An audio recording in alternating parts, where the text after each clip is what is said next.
বাংলাদেশে কয়েক শতাব্দী পুরনো একটি কালী মন্দির রয়েছে। 2021 সালে এই কালী মন্দিরে ভারতের প্রধানমন্ত্রী নরেন্দ্র মোদী নিজে একটি মুকুট উপহার দিয়েছিলেন, কিন্তু সম্প্রতি সেটি চুরি হয়ে গিয়েছে। বর্তমানে মন্দিরটির অবস্থা এবং সেখানকার পরিস্থিতি এতটাই খারাপ যে আমেরিকা, যে কিনা বাংলাদেশে হিন্দু সংখ্যালঘুদের ওপর হামলার ঘটনাকে এতদিন ধরে ইগনোর করে আসছিল, তারাও কয়েক মাস পর বাংলাদেশ সরকারকে জানাতে বাধ্য হয়েছে যে হিন্দুদের অধিকার রক্ষা করা তাদের কর্তব্য। এই বিষয়টি খুব ছোট মনে হলেও এর প্রভাব অনেক বড় হতে পারে, কারণ গ্রাউন্ড লেভেল থেকে যে রিপোর্ট আসছে তা খুবই উদ্বেগজনক। এখানে আপনি একবার এশিয়ার মানচিত্রটি দেখুন।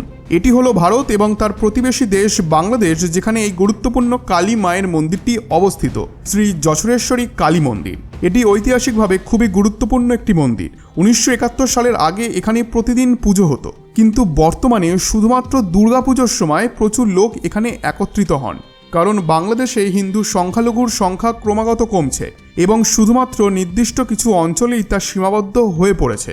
2021 সালে প্রধানমন্ত্রী নরেন্দ্র মোদী তার বাংলাদেশ সফরের সময় এই মন্দিরটিকে পরিদর্শন করেছিলেন। সফরের সময় বাংলাদেশের তৎকালীন প্রধানমন্ত্রী শেখ হাসিনাও উপস্থিত ছিলেন। প্রধানমন্ত্রী নরেন্দ্র মোদীর এই সফরে দুটি বড় ঘোষণা করা হয়েছিল। প্রথমত, মন্দিরের পেছনে একটি বড় কমপ্লেক্স তৈরির কথা বলা হয়। যেমনটা আপনি এখানে দেখতে পাচ্ছেন যে মন্দিরের পেছনে কত বড় একটি কমপ্লেক্স বানানো হয়েছে।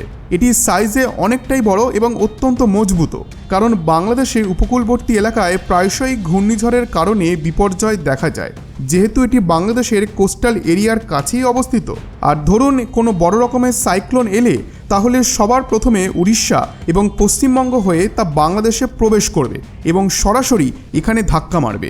এই পরিস্থিতিতে মানুষকে আশ্রয় দেওয়ার জন্য এই মন্দির কমপ্লেক্স ব্যবহার করা যেতে পারে এবং সাইক্লোনের জন্য এটি খুব স্ট্রং হওয়ার কারণে কোনো ক্ষতিও সেখানে হবে না। আর মন্দিরে পুজো পাঠ করার সময় দর্শনার্থীদের জন্য এই জায়গা তো কাজে আসবেই। আর দ্বিতীয় ছিল যে মন্দিরের প্রতিমায় একটি রূপোর তৈরি সোনার প্রলেপযুক্ত মুকুট অর্পণ করা হয়েছিল, যা নরেন্দ্র মোদীজির পক্ষ থেকে উপহার হিসেবে দেওয়া হয়েছিল। তখন পৃথিবী কোভিড-19 মহামারী থেকে আস্তে আস্তে নিজেদেরকে রিকভার করছিল এবং মোদীজি আশীর্বাদ প্রার্থনা করেছিলেন যাতে মাতাজির আশীর্বাদে পুরো অঞ্চলটি দ্রুত অর্থনৈতিক উন্নতির পথে এগিয়ে যায়। এখন এই মন্দিরটি শুধু বাংলাদেশ নয়, বরং পুরো দক্ষিণ এশিয়া অঞ্চলের জন্য অত্যন্ত গুরুত্বপূর্ণ। এই অঞ্চল জুড়ে 51টি শক্তিপীঠ রয়েছে, যার মধ্যে একটি হলো এই যশোরেশ্বরী কালী মন্দির। তাই এটি ঐতিহাসিক ও ধর্মীয়ভাবে অত্যন্ত গুরুত্বপূর্ণ। কিন্তু কিছুদিন আগেই রিপোর্ট এসেছে যে এই মন্দির থেকে সেই মুকুটটি চুরি হয়ে গেছে। একটি চোর আসে আর সে মাতার প্রতিমার মাথা থেকে মুকুটটি সরিয়ে নিয়ে চলে গেছে। ভারত সরকার ইতিমধ্যে বাংলাদেশকে এই চুরির বিষয়ে উদ্বেগ জানিয়েছে এবং দ্রুত ব্যবস্থা নেওয়ার আহ্বানও জানিয়েছে। এখানে এই স্টেটমেন্টটি আপনি দেখতে পাচ্ছেন যে ভারতীয় হাইকমিশনার বাংলাদেশকে নিয়ে একটি বিবৃতি দিয়েছে, যেখানে তারা জানিয়েছে, আমরা 2021 সালে প্রধানমন্ত্রী নরেন্দ্র মোদী দ্বারা উপহার দেওয়া মুকুট চুরির রিপোর্ট পেয়েছি। বাংলাদেশ সরকারকে আহ্বান জানাই দ্রুত তদন্ত শুরু করে মুকুটটিকে উদ্ধার করুন এবং দোষী ব্যক্তিদের বিরুদ্ধে ব্যবস্থা নিন। এখন ভারত সরকারকে এমন বক্তব্য দিতে হচ্ছে কারণ বাংলাদেশ সরকার এই বিষয়ে প্রয়োজনীয় ব্যবস্থা নিতে খুবই ধীর গতিতে কাজ করছে এবং মনে হচ্ছে না যে তারা এই বিষয়ে কোনো ইন্টারেস্ট দেখাচ্ছে। মনে হচ্ছে যেন চোরেদের ধরা হবে না, এমন এক ধরনের ছাড় দেওয়া হয়েছে। এই কারণে ভারত সরকার সরাসরি চাপ সৃষ্টি করছে যে মন্দিরে এত বড় একটি চুরি হয়ে গেল, এবার আপনারা তো কোনো একটা অ্যাকশন নিন, এতে করে যাতে বাংলাদেশ অন্তত পক্ষে মন্দিরে ঘটে যাওয়া এই চুরির ঘটনায় পদক্ষেপ নেয়। সিসিটিভি ফুটেজে চোরকে স্পষ্টভাবে দেখা গেছে, তাই তাকে ধরা উচিত ছিল। এদিকে আরও একটি নিউজ সামনে এসেছে। ভয়েস অব আমেরিকার মতো আন্তর্জাতিক সংবাদ মাধ্যমও এই বিষয়ে রিপোর্ট প্রকাশ করেছে, যেখানে বলা হয়েছে বাংলাদেশে হিন্দু সংখ্যালঘুদের মধ্যে আতঙ্কের পরিবেশ তৈরি হয়েছে, বিশেষ করে দুর্গাপুজোর সময় স্থানীয় কিছু উপাদান যেগুলি আরও বৃদ্ধি পেয়েছে, আর সেখানে হিন্দু সম্প্রদায়কে লক্ষ্যবস্তু করা হচ্ছে। আর আপনারা যদি এখনও ভেবে থাকেন যে সিচুয়েশন তো এখনও কন্ট্রোলেই রয়েছে, তাহলে দ্য টাইমস অফ ইন্ডিয়ার এই রিপোর্টটি দেখুন।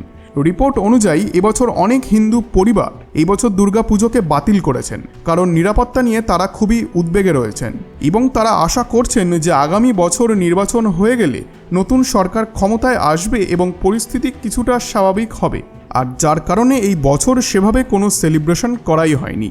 আর এখন আপনি যদি এমনটাও ভাবেন যে বাংলাদেশে তো খুব শীঘ্রই নির্বাচন হবে এবং পরিস্থিতি আবার আগের মতো হয়ে যাবে, কিন্তু এখানে একটি টুইস্ট আছে। বাংলাদেশে খুব শীঘ্রই নির্বাচন হওয়ার কথা থাকলেও বর্তমান অন্তর্বর্তী সরকারের প্রধান উপদেষ্টা মোহাম্মদ ইউনূসকে যখন প্রশ্ন করা হয় আপনারা বাংলাদেশে নির্বাচন কবে করবেন? অনেক তো সময় হয়ে গেল।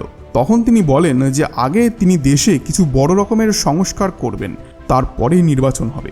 যদিও মোহাম্মদ ইউনূস নির্বাচিত প্রধানমন্ত্রী কিন্তু নন, তবুও তিনি সংস্কার কার্যক্রম চালিয়ে যাওয়ার সিদ্ধান্ত নিয়েছেন। এখন এক্ষেত্রে এই সব কিছু কীভাবে হবে আর বাংলাদেশের জনগণের প্রতিক্রিয়া কী হবে তা এখনও দেখা বাকি। বাংলাদেশ বর্তমানে রাজনৈতিকভাবে অস্থিতিশীল অবস্থায় রয়েছে, তবে এটিও ঠিক যে ভবিষ্যতে এই দেশ নিয়ে অনেক গুরুত্বপূর্ণ উন্নয়ন ঘটতে পারে। যদি এরকম কোনো আপডেট আসে আমি অবশ্যই আপনাদের জন্য পরবর্তী ভিডিওতে তা নিয়ে আসব। সত্যি বলতে এই ভিডিও তৈরি করতে গিয়ে আমার নিজেরও মনে হয়েছে যে আমাদের চারপাশে অনেক গুরুত্বপূর্ণ ঘটনা ঘটে চলেছে, যেগুলি কখনোই মূলধারার আলোচনায় আসে না।